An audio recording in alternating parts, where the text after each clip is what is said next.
Oh yeah. Welcome. What did I say the last time? Denizens of the internet. So, hello. This is your friend Carlz talking about comics once again and just using it as a pretext. Using comics as a pretext to practice English, right? And hopefully one day getting good at it. So, welcome everybody to my comic show where I talk comic news, I don't know, the big things that happen, and recommend what I like or what I'm looking for this week. I'm usually like a couple of weeks behind, but I'm never that behind that I cannot recommend stuff. That's what I make my point, right? That's what I make my objective. Never to be that far behind. But anyways, I'm coming off this week out of like basically the biggest event in comics, right? Which was the San Diego Comic Con. So I'm gonna start today's program or like today's commentary with a couple of news of especially Marvel and DC, right? Like the big ones because they are the big ones and the favorites. And then we're gonna go straight into the this week's recommendations. So there's always something to recommend. So let's dive right into it. Where is my funny, fancy slideshow? So DC had previously sort of announced it, but in Comic Con they weren't full into what the December event is gonna be for the company. It's gonna be called DCKO. It's kind of like a cheesy, it's sort of like a intentionally kind of like a action oriented, not only title but like the direction of the event. So Scott Snyder and Joshua Williamson are gonna lead this event, and they actually released a video talking about the kind of like the spirit behind it. It was interesting to say the least, because the thing they decided to focus on was to like basically say this event is gonna be like about action, about fun, like of course it's gonna have like traditional comic book elements, like some I don't know, multiversal nonsense or whatever, but they said the focus of this event was going to be on the action. And during Comic Con they actually released like a bracket. It was really funny though. They did like a bracket for like the fights. But of course, Snyder also introduced like some of the plot elements that are related, and that is when it gets kind of like interesting in a way, because they have been bringing up back like or like sort of like buffing Darkseid from like the last event, right? So Darkseid is in this really sort of unmentioned position of power since the last event, and they say like the main plot points of this event is to do a tournament of heroes to see who can face Darkseid, who is in like the biggest position of power he's been like since forever, right? So we gotta see how they're gonna balance this alleged action against like it's still an event, right? It's still a DC Comics event, so it's still something important is gonna come out of it, and you basically don't know. But I hope they can balance correctly the action and the plot elements, because I personally have already forgotten what happened with Darkseid from the last time. And sometimes it feels like this all DC has for like big huge events that are not called Crisis on something. It's Darkseid. It's always Darkseid. So if they say Darkseid is involved, you can expect something important and something fun to happen. And on the other side, Marvel announced for December like the quote unquote end of their current reboot of the Ultimate Universe. I think it was really confusing, So this 5 issue sort of end of an era called Ultimate Endgame has the maker coming back, right, and sort of dealing with this rebooted Ultimate Universe. In previous episodes, I have talked about the many of the current Ultimate line of comics. Most of them have been really stellar, like really fun. The changes to the characters have felt really fresh, almost as good as they did in at DC with the Absolute series, right? The Absolute Batman and Wonder Woman. Congrats on Absolute Wonder Woman on winning the new series at the Eisners, right? But Ultimate Endgame, it's really strange because I'm not sure if they're gonna, as the name implies, end the whole thing like when it was getting good. I don't know. Like, I'm not sure. And from what I've read, I'm not completely entirely sure if this is the end of the current Ultimate Universe or I don't know. All we know is that there are some titles that are gonna end, like the all famous, critically acclaimed Ultimate Spider-Man by Jonathan Hickman, right? That one is ending. So I don't know. I don't know if they're gonna take away from us something that we really enjoy too soon, or if they're going to some other direction, right? So this one is by the same guy that's currently doing the Ultimates. I have it written down somewhere. Denise Camp, right? He's been doing the Ultimates, and he sort of like took the lead after Jonathan Hickman, and it's been good or fun, as I said. The reflection on the characters has felt as good as the Absolute line in DC. So we have to wait till December to see if they're gonna kill it. They're gonna do something different. But the Maker is one fun character too. So the same way as Darkseid, if the Maker appears, it's often something really fun and entertaining to read. So looking forward for December for both Marvel and DC with their big end of the year events, right? So let's move straight into this week's recommendations. Speaking of Marvel and their current, which they also announced the end of the One World Under Doom event at Comic-Con, but to me it has had its up and downs. Like I don't know, it's been kind of like spread all over, and some of these titles have been like they have had important characters that are doing important things on their own solo books, so it has been kind of like a contrasty situation. It's funny because like many of them just assume Doom's control on the world, and it's like, okay, whatever, like Doom is like the leader, whatever. It seems that the whole event didn't have like the weight they expected. So when I saw that they were doing this Gods crossover with the event, I was like, okay, so Gods is this one of the latest Jonathan Hickman creations for Marvel, right? These sort of personifications of what they call the powers that be. So in a nutshell, these are really powerful characters, new characters in the Marvel universe, which by definition I wasn't too keen about, particularly because we already have a bunch of like big universal superpowers, or like, I don't know, big powerhouse characters in Marvel in general, right? So when they said that they were gonna create new big universally powerful characters, I wasn't too excited.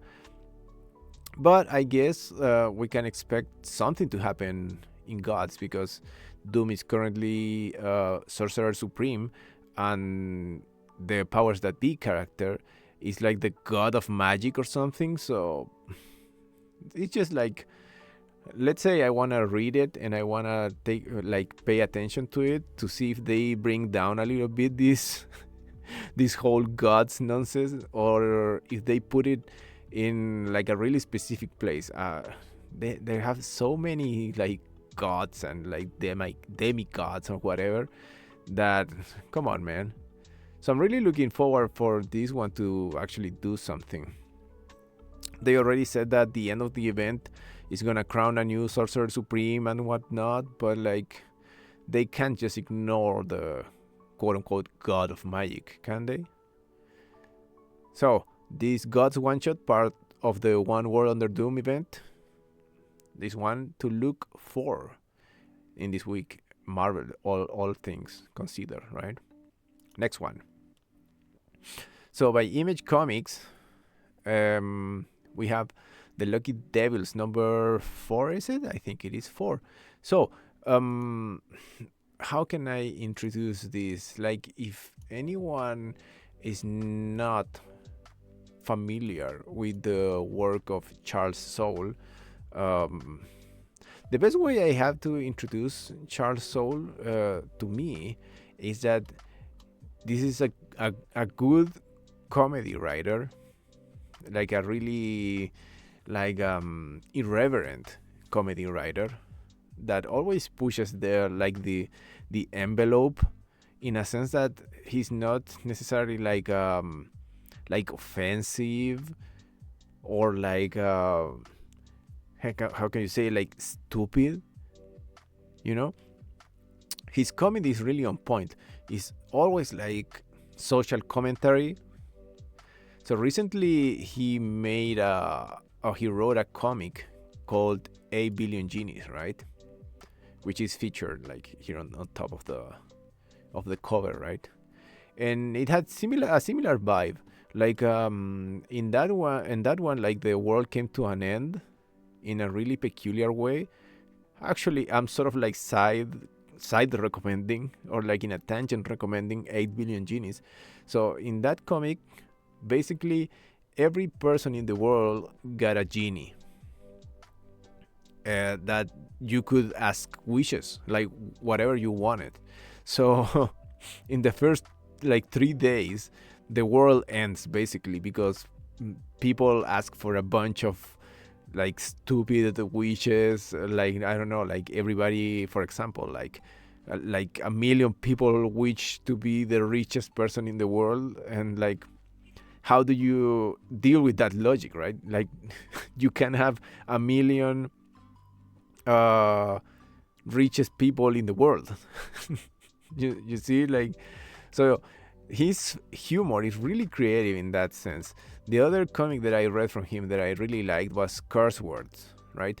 And in Curse Words, this big old powerful magician sort of falls in love with the normal world, and he tries to like run from his like really violent and like extreme past. So everything is said or like portrayed in an ironic, like cynical way. But Curse Words and 8 Billion Genies, they have heart. Its comedy has heart. Like in Curse Words, the main character genuinely tries to change his ways and sees his, let's say, violent past really challenged by his newfound sort of passion for good, if you could say. And in 8 Billion Genies, like the same happens. People are forced to evolve over their own sort of like egotistical ways, right? You even though you have like an enormous amount of power, what is highlighted out of that contrast and out of that conflict is the humanity of it all, right? If we all have genies, like we need to look at each other and like say like, okay, I cannot just wish for you to not exist, like, right? Like that's not how it works. So his comedy takes everything sort of a step further, and it's also always funny, and it's always sort of like right there on the edge, like really poignant. Like it's just fun. And in the Lucky Devils, this is about two devils who try to sort of like they want to escape basically hell, right? So they want to destabilize hell, right, by manipulating people on Earth. So basically, they are playing this game where their normal work is to influence people on Earth to do bad things, right? So they can go to hell, basically, right? But they're trying to do that, manipulate these people, and sort of, as I said, destabilize hell, right? By using their influence, their quote unquote bad influence, for these humans to actually do good. It's kind of like confusing, but you can see it as this, like the comedy that happens between devils doing good, right, and humans using, or like this newfound knowledge of heaven and hell, right, to their advantage. And again, as I said about 8 million genies, this highlights the humanity of the characters in a really fun and absurd way. But taking human and characters into this like really ludicrous world, when they have to like cope with elements that are supernatural that you often don't think about, leads to a lot of good comedy. The Lucky Devils might be a little bit wordy compared to 8 Billion Genies or Curse Words. I think it has been a little bit wordy, but it's super fun. As I said, Charles' humor is right there, and the topic itself is really interesting. Without being like too preachy, it calls for a good reflection. So, Lucky Devils number 4 by Image Comics. Super fun. Next. Garth Ennis is one of my favorite authors of all time. Of course, most people, we all know him, right? But as the author of Preacher and The Boys, right? To me, I fall in love with him when he was the main writer in Hellblazer, right? John Constantine's book back in the Vertigo days. But whatever. Oh, The Punisher. He has done a lot of fun things. But the point is, he has this obsession with war stories. I don't know where his connection comes from, but he has like this really unique insight into war stories and like the violence of war, the traumas of war. He has like a bunch of. I've read most of his work, but I'm not gonna say I draw the line, but I like the interest when he goes too deep into war. He has a lot of like World War One and World War Two books. They are always really heavy and like really grim. He's a violent writer, but he's a brilliant comedic writer too. Right? What was the name of the James Bond parody he did? He did a James Bond parody book. I think it was published in Boom Studios too. About the you know how James Bond has sex with a lot of women. So the premise of this book was that all of the bastards, Jimmy's bastards, that was the name of the book. All of the bastard children got together and created like this league of evil siblings to take on his absent father. It was absurd and hilarious, right? But in this case, this is the opposite, right? So the war was part of the Hello Darkness horror anthology. I talked in a previous episode about these current horror anthologies. They have had plenty of them, several companies have done these horror editorials. But Hello Darkness by Boom Studios had this story in particular, the war, and basically when it began, it was like super curious. This bunch of friends which are faced suddenly with the collapse of society, right? So it has a fast build up because it was part of this anthology, right? And actually this collection collects these small stories, right? So this one, the war number 1, it's the collection, I think, of the 3 first issues that appear or stories that appear in Hello Darkness.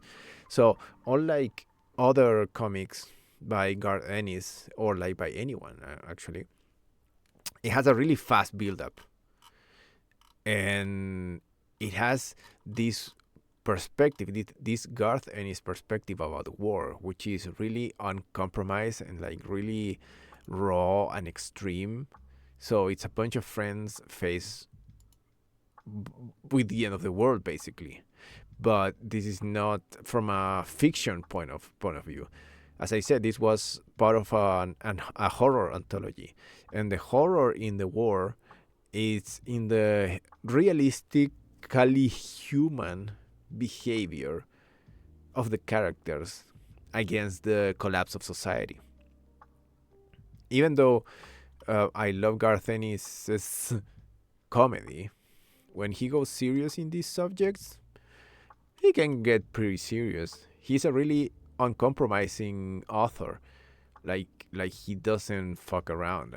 Like whenever these extreme situations appear on his comics, it's really, really unapologetic. So you can see like borderline racism, borderline, I don't know, inadequate violence. like he doesn't tiptoe around anything, and the war is like that. As I said, what I like about this book is that it's really fast paced compared to others because it came from Hello Darkness. Now that it's like 3 parts of the story compressed into one, it might feel a little bit different, but it's a good sort of opportunity to get into the book or reread it as just this one more compressed story, right? Overall, it's really interesting. As I said, it has the Garth Ennis' mark for like I was gonna say unscripted violence, but like that is not the right way. But like because it is scripted, right? But this sort of like I think I like what I said before. This unapologetic portrayal of humans taken to the extreme. So this is good horror because it's real. Or not real, but real like or realistic, right? Like this is horror based on real society reaction to I don't want to say things that are going to happen, but things that have high possibility of happen, such as nuclear war, right? So if someone has not read this as part of Hello Darkness, I was pleasantly surprised that they're gonna release the stories on their own. So Garth Ennis and the great art by Becky Cloonan, The War by Boom Studios, number 1. And this week's last, we go back to the Ultimate Universe. This is what be this might be. This has like now like how can you say it? A bittersweet feel to it. I've been loving the current Ultimates run. Mostly because, as I said, the variations on the characters, right, has been great. They are not the exact same characters as in the previous iteration of the Ultimate Universe.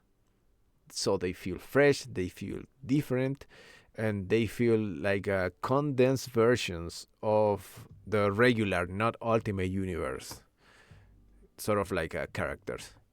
So when I read that Scarlet Witch and Quicksilver, the Ultimate version, was coming to the comics, I was really excited. I was really excited because the Ultimates it has been highlighting some really interesting elements on its characters. Like Iron Lad has been like this old, ambiguous Tony Stark, right? Hawkeye, as you can see in the cover, right, for Ultimates number 14, it has like a running feel, but with like some really important cultural impact as a Native American character. The Wasp and Ant-Man, when they brought them back, right, from having forgotten who they were by the maker, when they brought them back, they brought this dysfunctional couple, right? So their dynamic is super interesting. Um, they, in fact, Captain America is one of like the basic ones, right?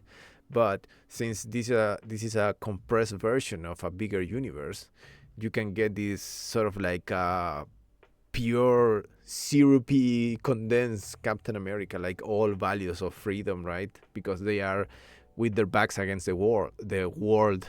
Well, the world is also acceptable. They have their backs against the wall, right? So this is like a more pure Cap. So as the Ultimates move forward, now we know they're moving forward towards the end game. Any new character feels like great. I've been loving these versions, and as I said, now it's a little bit bittersweet, considering that the end game is upon us, right? And well, we are like what, August? So we are not even close to December, but it's gonna come soon, and I feel like, or in my mind, I was expecting this Ultimate run to, I don't know, be semi-permanent.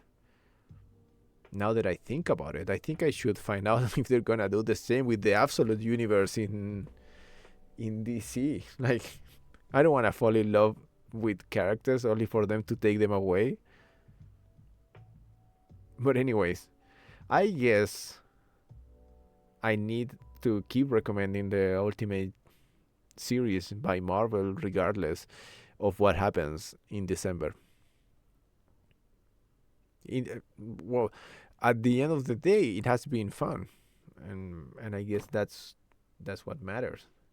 Even if they're gonna destroy it by the end of the year. But anyways, that is my last recommendation for this week.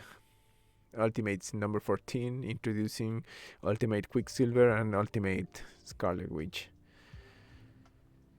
Ah, bittersweet. That is the word. The only word that I can think of. I don't know.